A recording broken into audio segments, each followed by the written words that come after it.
ಹಬ್ಬದ ಖುಷಿಯಲ್ಲಿದ್ದಂಥ ಜನರಿಗೆ ರಾಜ್ಯ ಸರ್ಕಾರ ಕಹಿ ಉಣಿಸಿದೆ. ಹಾಲಿನ ದರ 1 ಲೀಟರ್ಗೆ 4 ರೂಪಾಯಿಯಷ್ಟು ಏರಿಕೆ ಮಾಡುವಂಥ ನಿರ್ಧಾರವನ್ನು ಇವತ್ತು ತೆಗೆದುಕೊಳ್ಳಲಾಗಿದೆ. ಪ್ರತಿ ಲೀಟರ್ ನಂದಿನಿ ಹಾಲಿನ ದರ 4 ರೂಪಾಯಿ ಹೆಚ್ಚಳ ಆಗುತ್ತೆ. ಏಪ್ರಿಲ್ 1ರಿಂದ ಇದು ಜಾರಿಯಾಗುತ್ತೆ. ಅಂದರೆ ಪರಿಷ್ಕೃತ ಹಾಲಿನ ದರ ಏಪ್ರಿಲ್ 1ರಿಂದ ಜಾರಿಯಾಗುತ್ತೆ. ಈ ಬಗ್ಗೆ ಪಶುಸಂಗೋಪನಾ ಸಚಿವ ವೆಂಕಟೇಶ್ ಸುದ್ದಿಗೋಷ್ಠಿಯನ್ನು ನಡೆಸಿ ಇದನ್ನು ಪ್ರಕಟಿಸಿದ್ದಾರೆ ನಿರ್ಧಾರವನ್ನು. ಇನ್ನು ನಿರ್ಧಾರವನ್ನು ಪ್ರಕಟಿಸುವ ಸಂದರ್ಭದಲ್ಲಿ ನೆರೆ ರಾಜ್ಯದ ಉದಾಹರಣೆಗಳನ್ನು ಕೊಟ್ಟಿದ್ದಾರೆ.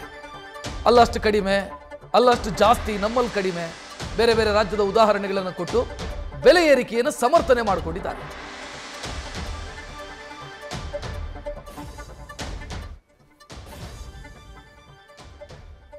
ವೆಂಕಟೇಶ್ ಅವರು ಬೇರೆ ರಾಜ್ಯದ ಉದಾಹರಣೆಯನ್ನು ಕೊಟ್ಟು ಸಮರ್ಥನೆ ಮಾಡಿಕೊಂಡಿದ್ದಾರೆ ಸರ್ಕಾರದ ತೀರ್ಮಾನವನ್ನು. ಆದರೆ ಹಾಲಿನ ವಿಚಾರದಲ್ಲಿ ಕರ್ನಾಟಕದಲ್ಲಿ ಕಡಿಮೆ ಇದೆ, ಒಪ್ಕೊಳ್ಳೋಣ, ಸರಿ, ಒಪ್ಕೊಳ್ಬಹುದು. ಬಟ್ ಎಲ್ಲವನ್ನ ಕಂಪೇರ್ ಮಾಡೋದಕ್ಕೆ ಹೋಗಬಾರ್ದು. ಪಕ್ಕದ ರಾಜ್ಯದಲ್ಲಿ ಜಾಸ್ತಿ ಇದೆ, ನಮ್ಮಲ್ಲಿ ಕಡಿಮೆ, ಹಾಗೆ ಕಂಪೇರ್ ಮಾಡೋದಿದ್ದರೆ ಪೆಟ್ರೋಲ್ ದರವನ್ನು ಕೂಡ ಕಂಪೇರ್ ಮಾಡಬೇಕಲ್ವ.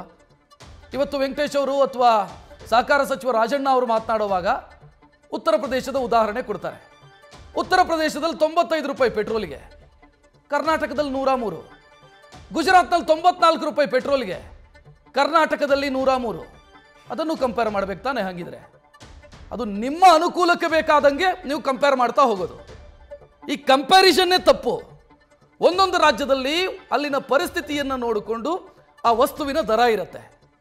ನೀವು ಪಕ್ಕದ ರಾಜ್ಯಗಳನ್ನು ಕಂಪೇರ್ ಮಾಡಿ ಅಲ್ಲಿ ಕಡಿಮೆ ಇದೆ, ನಮ್ಮಲ್ಲಿ ಅಲ್ಲಿ ಜಾಸ್ತಿ ಇದೆ, ನಮ್ಮಲ್ಲಿ ಕಡಿಮೆ ಇದೆ ಅಂತ ಕತೆ ಹೇಳ್ಕೊಂಡು ಹೋದರೆ ಇದು ಯಾವ ರೀತಿಯ ಸಮರ್ಥನೆ ಗೊತ್ತಿಲ್ಲ. ಬಟ್ ಇವರು ಏರಿಕೆಗೆ ಸಮರ್ಥನೆ ಕೊಡ್ತಾ ಇರೋದು ಪಕ್ಕದ ರಾಜ್ಯಗಳನ್ನು ತೋರಿಸಿ.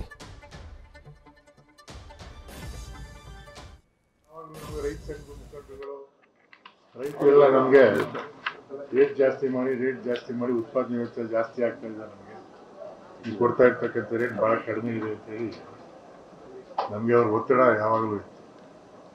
ಹೀಗಾಗಿ ಮುಖ್ಯಮಂತ್ರಿಗಳ ಜೊತೆ ಚರ್ಚೆ ಮಾಡಿ ಇವತ್ತು ಕ್ಯಾಬಿನೆಟ್ನಲ್ಲಿ ಒಂದು ತೀರ್ಮಾನ ಮಾಡಿದ್ದಾರೆ. ತೀರ್ಮಾನ ಏನಪ್ಪ ಅಂದರೆ, ಈಗ 1 ಲೀಟರ್ ಹಾಲಿಗೆ 4 ರೂಪಾಯಿ ಜಾಸ್ತಿ ಮಾಡಬೇಕು ಅಂತೇಳಿ, ಆ 4 ರೂಪಾಯಿ ರೈತರಿಗೆ ರವಾನೆ ಮಾಡಬೇಕು ಅಂತೇಳಿ ತೀರ್ಮಾನ ಮಾಡಿ, ಸಂಪೂರ್ಣವಾಗಿ 4 ರೂಪಾಯಿ ರೈತರಿಗೆ ಕೊಡಬೇಕು ಅಂತೇಳಿ ತೀರ್ಮಾನ ಮಾಡಿದೆ. ಅದರಿಂದ ಇದು ಏಪ್ರಿಲ್ 1ನೇ ತಾರೀಕಿಂದ ಎಫೆಕ್ಟ್ ಬರುತ್ತೆ.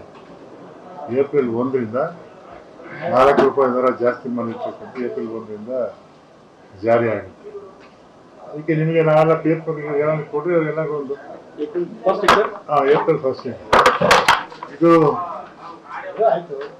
ನಾವು ನಮ್ಮ ಕರ್ನಾಟಕದ 4 rupees per liter, 4 rupees. ನಮ್ದು ನಮ್ಮ ಹಾಲಿನ ದರ ಒಂದು ನಿಮ್ಗೆ ಇದು ಕಂಪ್ಯಾರಿಸನ್ ನಿಮಗೆ 42 ರೂಪಾಯಿ ಸರ್, 1000 ಈಗ 46 ರೂಪಾಯಿ ಆಗುತ್ತೆ. ಇದು ತೆಗೆದಿಲ್ಲ. ನಮ್ಮ ನಂದಿನಿ ಹಾಲು ನಾವು ಈಗ 42 ರೂಪಾಯಿಗೆ ಮಾರಾಟ ಮಾಡ್ತೇವೆ. 46 ಆಗುತ್ತೆ, 1000 ml. ಕೇರಳದವರು 52 ರೂಪಾಯಿ ಇದೆ, ಗುಜರಾತ್ 53 ರೂಪಾಯಿ ಇದೆ, ದೆಹಲಿ 55 ಇದೆ, ಮಹಾರಾಷ್ಟ್ರ 52 ಇದೆ, ತೆಲಂಗಾಣ 58 ರೂಪಾಯಿ.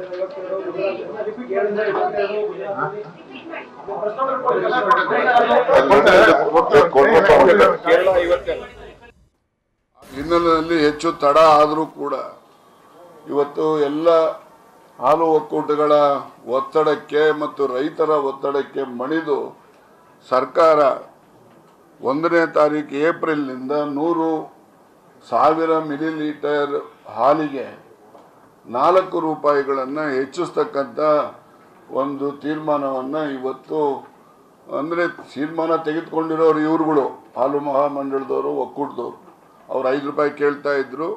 ಕಡೆಗೆ ಸರ್ಕಾರದಲ್ಲಿ 4 ರೂಪಾಯಿ ಆದರೂ ಕೂಡ ಹೆಚ್ಚಿಸ್ತಕ್ಕಂಥ ತೀರ್ಮಾನವನ್ನು 1ನೇ ತಾರೀಕಿನಿಂದ ಜಾರಿ ಬರೋ ರೀತಿಯಲ್ಲಿ ತೆಗೆದುಕೊಂಡಿದ್ದೇವೆ. ಇದನ್ನು ನಿಮ್ಮ ಮೂಲಕ ತಿಳಿಸ್ತಕ್ಕಂಥದ್ದು.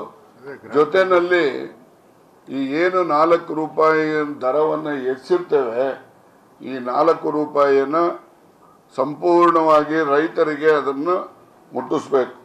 ಏನೀಗ ನಮ್ಮಲ್ಲಿ ಸರಿಸುಮಾರು 31 ರೂಪಾಯಿ 68 ಪೈಸೆ ಅಂತೇಳಿ ಒಂದು ಆವರೇಜ್ ವರ್ಕೌಟ್ ಮಾಡಿದ್ದೇವೆ. ಮುಂದಕ್ಕೆ ರೈತರಿಗೆ ಇದ್ರ ಜೊತೆಗೆ 4 ರೂಪಾಯಿ ಸೇರುತ್ತೆ. ಈ ರೀತಿಯ ಒಂದು ತೀರ್ಮಾನ ಹಾಲು ಉತ್ಪಾದಕರಿಗೆ ಅನುಕೂಲ ಆಗಲಿ ಇರ್ತಕ್ಕಂಥದ್ದು ಇರ್ಬೋದು. ನಮಗೂ ಕೂಡ ಗ್ರಾಹಕ ಇನ್ನು ಯಾವ ಹಾಲಿನ ದರ ಏಪ್ರಿಲ್ 1ರಿಂದ ಎಷ್ಟು ಜಾಸ್ತಿ ಆಗುತ್ತೆ ಅನ್ನೋದನ್ನು ನೋಡ್ತಾ ಇದ್ದೀವಿ. ಟೋಂಡ್ ಹಾಲು 42 ರೂಪಾಯಿ ಸದ್ಯ ಇದೆ ಲೀಟ್ರಿಗೆ, ಅದು 46 ಆಗುತ್ತೆ. ಹೋಮೋಜಿನೈಸ್ಡ್ 43 ರೂಪಾಯಿ ಇದೆ, 47 ರೂಪಾಯಿ ಆಗುತ್ತೆ ಲೀಟರ್ಗೆ. ಇನ್ನು ಈ ಕೇಸರಿ ಬಣ್ಣದ ಒಂದು ಹಾಲು ಬರುತ್ತೆ, ಅದು 46 ರೂಪಾಯಿ ಇದೆ, 50 ರೂಪಾಯಿ ಅಂದರೆ ಕೇಸರಿ ಬಣ್ಣದ ಪ್ಯಾಕೆಟು, ಹಾಲಿನ ಬಣ್ಣ ಅಲ್ಲ ಕೇಸರಿ ಬಣ್ಣದ ಪ್ಯಾಕೆಟು. ಇನ್ನು ಶುಭಂ ಹಾಲು 48 ರೂಪಾಯಿ, ಇದು 52 ರೂಪಾಯಿ ಆಗುತ್ತೆ ಲೀಟ್ರಿಗೆ. ಮೊಸರು ಇದು ಕೂಡ ರೇಟ್ ಜಾಸ್ತಿ ಮಾಡಿದ್ದಾರೆ. ಇದು KG 50 ರೂಪಾಯಿ ಇದ್ದಿದ್ದು 54 ಆಗುತ್ತೆ.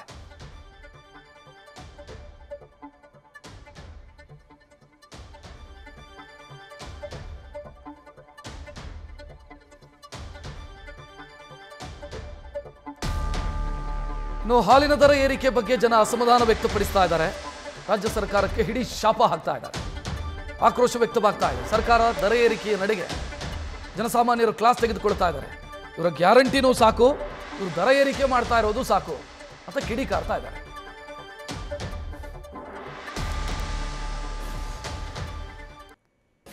ಡಿಮಾಂಡ್ ಮೇಲೆ ಬಂದು ನಡೀತದಲ್ಲ, ನಾವು ನಮ್ಮದೇನು ನಡೀತದೆ. ನಾವು ಹೇಳಿದ ಕೂಡ ಜಾಸ್ತಿ ಅಂದರೆ ಜಾಸ್ತಿ ಕೊಡಲೇಬೇಕು, ಕಡಿಮೆ ಅಂದರೆ ಕಡಿಮೆ ಕೊಡಬೇಕಾಗ್ತದೆ. ನಮ್ಮಂತೂ ಈಗ ಓಲ್ಡ್ ಏಜ್ ನಾವು, ನಮ್ಮ ಕಡೆ ಹೆಚ್ಚು ಫೈನಾನ್ಸ್ ಏನು ಪ್ರಾಬ್ಲಮ್, ಫೈನಾನ್ಸ್ ಇಲ್ಲ. ಇದ್ದ ಕಾಸಿನಲ್ಲಿ ಹೆಂಗೆ ನಡ್ಸ್ಕೊಂಡು ಹೋಗ್ಬೇಕಾಗ್ತದೆ. ಅಲ್ಲ, ಈಗ ಬಡವರು ಸರ್ಕಾರ ಅನ್ನತ್ತೆ, ಜನರಿಗೋಸ್ಕರ ಮಾಡ್ತಾರೆ ಎಲ್ಲ. ಹೌದು ಹೌದು, ಒಂದೊಂದೇ ರೇಟಿಂಗ್ ಜಾಸ್ತಿ ಮಾಡ್ಕೊಂಡ್ರೆ ಹೆಂಗೆ ಜನ ಬದುಕು? ಅದೇ ನಾವು ಹೇಳೋದು ಅದಕ್ಕೆ ನಾವು ಹೇಳೋದು ನಾವು ಈಗ ಸೀನಿಯರ್ ಸಿಟಿಜನ್, ನಮ್ಗೆ ಸಿಗೋದು ಪೆನ್ಷನ್ ಎಷ್ಟು 2,000 ರೂಪಾಯಿ ಪೆನ್ಷನ್ ಸಿಗ್ತದೆ. ಹೆಂಗೆ ಮಾಡೋದು ಜೀವಸ್ಥಿತಿ ತೆಗೆದು ಸರ್, ಭಯಂಕರ ಪಡ್ಬಿದ್ದು. ಮುಂದೆ ಹಿಂಗೆ ಜೀವಸ್ಥಿತಿ ನಿಮ್ಮಿಂದ ಆಗೋದಿಲ್ಲ. ದಿನನಿತ್ಯ ವಸ್ತುಗಳನ್ನ ರೇಟ್ ಜಾಸ್ತಿ ಮಾಡ್ತಾ ಇದ್ರೆ ಇವರು ಈ ಸರ್ಕಾರ ಬಂದಾಗ ಈ ಥರ ಪ್ರಾಬ್ಲಮ್ ಆಗ್ತಾ ಇದೆ ಅಂದಾಗ ಜನಸಾಮಾನ್ಯರಿಗೆ ತುಂಬ ಪ್ರಾಬ್ಲಮ್ಸ್ ಕ್ರಿಯೇಟ್ ಆಗುತ್ತೆ. ಇವಾಗ ಗ್ಯಾರಂಟಿ ಯೋಜನೆಗಳನ್ನ ಇವ್ರು ತಂದು ಅದನ್ನು ಜನಗಳ ಮೇಲೇ ಬೇರೆ ರೀತಿಲಿ ಆಗ್ತಾ ಇರೋದ್ರಿಂದ ಜನಗಳಿಗೆ ಗೊತ್ತಾಗ್ತಾ ಇದೆ ಇವಾಗ ಏನು ಮಾಡ್ತಿದ್ದಾರೆ ಇವರು, ಸರ್ಕಾರದಲ್ಲಿ ಏನು ತೊಂದರೆಗಳಾಗ್ತಾ ಇದೆ, ಏನು ಮಾಡ್ತಾ ಇದ್ದಾರೆ, ಈ ಗ್ಯಾರಂಟಿ ಯೋಜನೆ ಬಂದ ಮೇಲೆ ನಮಗೆ ಎಷ್ಟು ಹೊರೆ ಆಗ್ತಾ ಇದೆ ಜನಸಾಮಾನ್ಯರಿಗೆ ಅನ್ನೋದು ಇದರಿಂದನೇ ಗೊತ್ತಾಗ್ತಾ ಇದೆ. ಇವಾಗ 4 ರೂಪಾಯಿ ಹೆಚ್ಚಾಗಿರೋದ್ರಿಂದ ಈಗ ರೈತರಿಗಾದ್ರೂ ಅದರಿಂದ ಬೆನಿಫಿಟ್ಸ್ ಇದ್ರೆ ರೈತರಿಗೆ ಹೋಗ್ತಾ ಇದೆಯಲ್ಲ ಅಂತ ತಿಳ್ಕೊಂಡು ಜನರು ತಗೊಳಕ್ಕೆ ಇಷ್ಟಪಡ್ತಾರೆ. ಈಗ ತಗೊಳ್ಳೇಬೇಕು, ಬಟ್ ಏನು ಅನಿವಾರ್ಯ ಇರೋದ್ರಿಂದ ತಗೊಳ್ತಾರೆ. ಬಟ್ ಏನಂದ್ರೆ ರೈತರಿಗೆ ಈ ದುಡ್ಡು ಹೋದ್ರೆ ಖುಷಿ ಆಗುತ್ತೆ, ಏನೋ ಅನ್ಸಲ್ಲ. ಈಗ ಸರ್ಕಾರದವರು ಗ್ಯಾರಂಟಿ ಯೋಜನೆ ತಂದ್ಬಿಟ್ಟು ಇವಾಗ ಜನಗಳ ಮೇಲೆ ಈ ಹೊರೆನ ಬೀಳ್ತಾ ಇರೋದ್ರಿಂದ ತುಂಬಾ ಪ್ರಾಬ್ಲಮ್ ಆಗ್ತಾ ಇದೆ. ಆದ್ರೆ ಸರ್ಕಾರದ ಮೇಲೆ ಡೈರೆಕ್ಟಾಗಿ ಯಾರನ್ನ ಕೇಳೋಣ ನಾವು?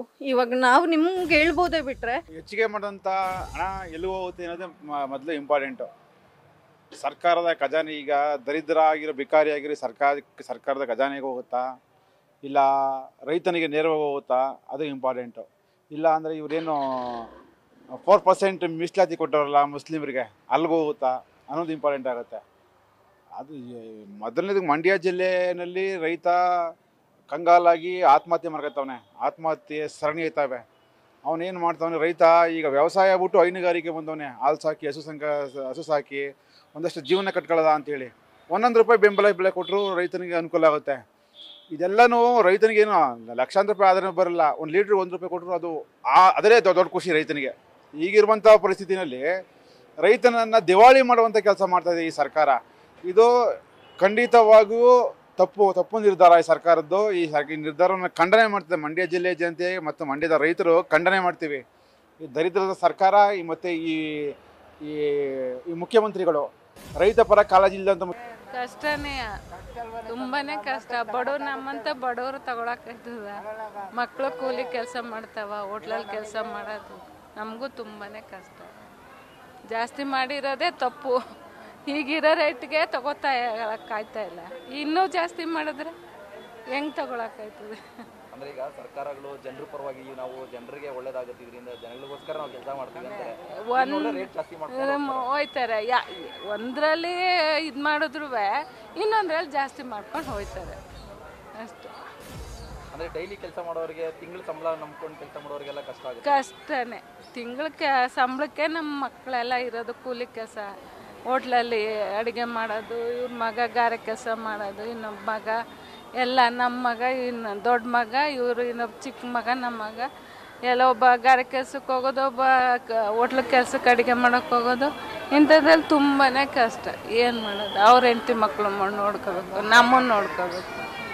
ತುಂಬಾ ಕಷ್ಟ ಜಾಸ್ತಿ ಮಾಡಲೇಬಾರ್ದು. ಇವಾಗ ಅವ್ರೇನು ಫ್ರೀ ವೀಸಾಸ್ನ ಅನೌನ್ಸ್ ಮಾಡಿದ್ರಲ್ಲ, ಗೌರ್ಮೆಂಟ್ ಸ್ಟಾರ್ಟ್ ಆದಾಗಿಂದ ನಮ್ಗೆ ಏನೇನು ಫ್ರೀ ವೀಸಾಸ್ ಕೊಟ್ಟಿದ್ದಾರಲ್ಲ, ಅದ್ರದ್ದು ಬ್ಯಾಲೆನ್ಸ್ ಮಾಡ್ಲಿಕ್ಕೋಸ್ಕರ ಇವರು ಬೆಲೆ ಏರಿಕೆ ಮಾಡಿದ್ದಾರೆ ಅಂತ ಸ್ಪಷ್ಟವಾಗಿ ಕಾಣಿಸುತ್ತೆ. ಹೇಗೆಂತಂತಂದ್ರೆ ಆ ಫ್ರೀ ವೀಸಾಸ್ನ ಫುಲ್ಫಿಲ್ ಮಾಡೋಕ್ಕೆ ಅವ್ರಿಗೆ ಬೇರೆ ಎಲ್ಲ ಆಪ್ಷನ್ಸೇ ಇಲ್ಲ. ಫಸ್ಟ್ ಆಫ್ ಆಲ್ ಸರ್ಕಾರದ ಖಜಾನೆನೇ ಖಾಲಿ ಆಗ್ತಾ ಇರಬೇಕಾದ್ರೆ ಯಾರು ಅವ್ರ ಸ್ವಂತ ದುಡ್ಡಿಂದ ಏನು ತಂದು ಹಾಕೋದಿಲ್ಲ. ಇನ್ನೊಂದೇನಂತಂದ್ರೆ ನಮ್ಮ ಹತ್ರನೇ ಗಾದೆ ಹೇಳ್ತಾರಲ್ಲ, ಕೆರೆ ನೀರನ್ನು ಕೆರೆಗೆ ಚೆಲ್ಲಿ ಅಂತ. ಈಗ ಹಂಗೆ ಆಗ್ತಾ ಇರೋದು ಆಕ್ಚುಲಿ. ಏನು ಡೈಲಿ ನಾವು ದಿನನಿತ್ಯ ಬಳಕೆ ಮಾಡೋಂಥ ಪದಾರ್ಥಗಳ ಮೇಲೆ ಇವರು ಬೆಲೆ ಜಾಸ್ತಿ ಮಾಡಿಬಿಡ್ತು ಅಂತಂದ್ರೆ ಫ್ರೀ ವೀಸಾಸ್ ಏನಿಗೆ ಕೊಡಬೇಕಿತ್ತು? ನಮಗೆ ಅವಶ್ಯಕತೆನೇ ಇರಲಿಲ್ಲ. ಅವಾಗ್ಲೂ ಜೀವನ ಮಾಡ್ತಿದ್ರು ಜನಗಳು, ಈಗಲೂ ಜೀವನ ಮಾಡ್ತಾ ಇದ್ದಾರೆ. ಸೊ ಇವ್ರು ಹೆಂಗಾಗಿದೆ ಅಂತಂತಂದ್ರೆ ತೊಟ್ಲೂ ತೂಗ್ತಾರೆ, ಮಗುನು ಚಿಡ್ತಾರೆ, ಈ ತರ ಪರಿಸ್ಥಿತಿ ಬಂದಿದೆ. ಈಗ ಮಧ್ಯಮ ವರ್ಗದವ್ರ ಮೇಲೆಲ್ಲ ತುಂಬಾನೇ ಹೊರೆ ಬೀಳ್ತಾ ಇದೆ ಇದರಿಂದ. ಹಾಲಿನ ಈಗ ಮೊನ್ನೆ ತಾನೇ ಕರೆಂಟ್ ಬಿಲ್ ಜಾಸ್ತಿ ಮಾಡಿದ್ರು, ಈಗ ಹಾಲಿನ ರೇಟ್ ಜಾಸ್ತಿ ಆಗಿದೆ, ಬಸ್ ದರಗಳು ಕೂಡ ಜಾಸ್ತಿ ಆಗ್ತಾ ಇದೆ.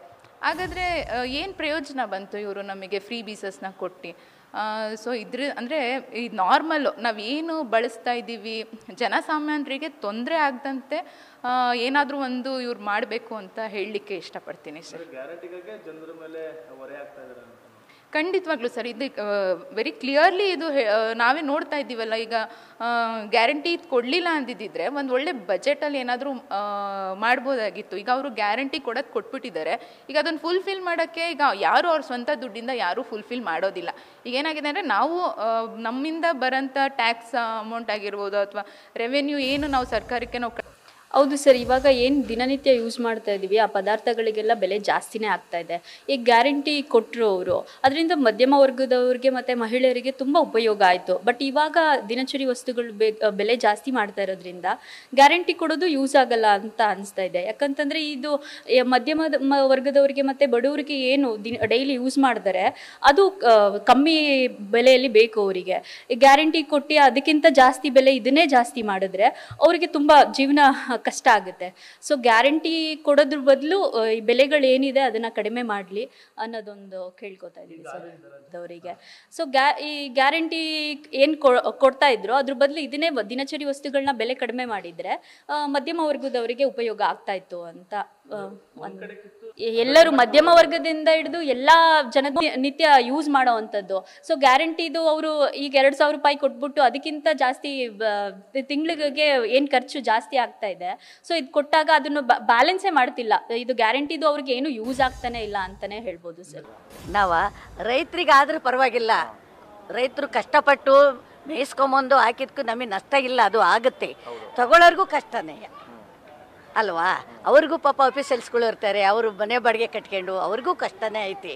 ಇದ್ರಿಗೆ ಯಾವುದು ನ್ಯಾಯ ಅಂತ ಹೇಳಬೇಕು ಅನ್ನೋದೇ ಅರ್ಥ ಆಗ್ತಾ ಇಲ್ಲ. ತಗೊಳ್ಳೋರಿಗೆ ಕಷ್ಟ, ಹಾಕೋರಿಗೆ ಜಾಸ್ತಿ. ಅದು ಒಳ್ಳೇದು, ಯಾಕೆಂದ್ರೆ ಮೇಯಿಸ್ಕೊಂಬಂದು ಅವ್ರಿಗೂ ಕಷ್ಟ ಇರುತ್ತೆ ಪಾಪ.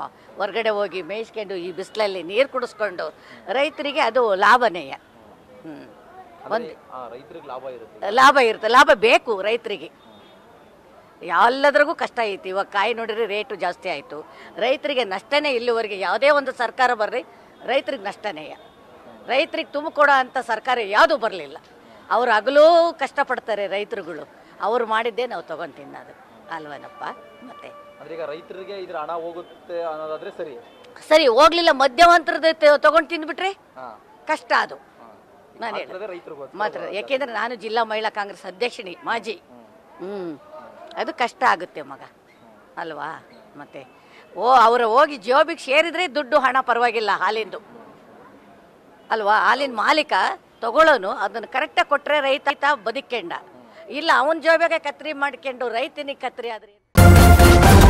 ನ್ಯೂಸ್ ಫಸ್ಟ್ ನಿರ್ಭೀತಿಯಿಂದ ನಿಮ್ಮ ಪರವಾಗಿ.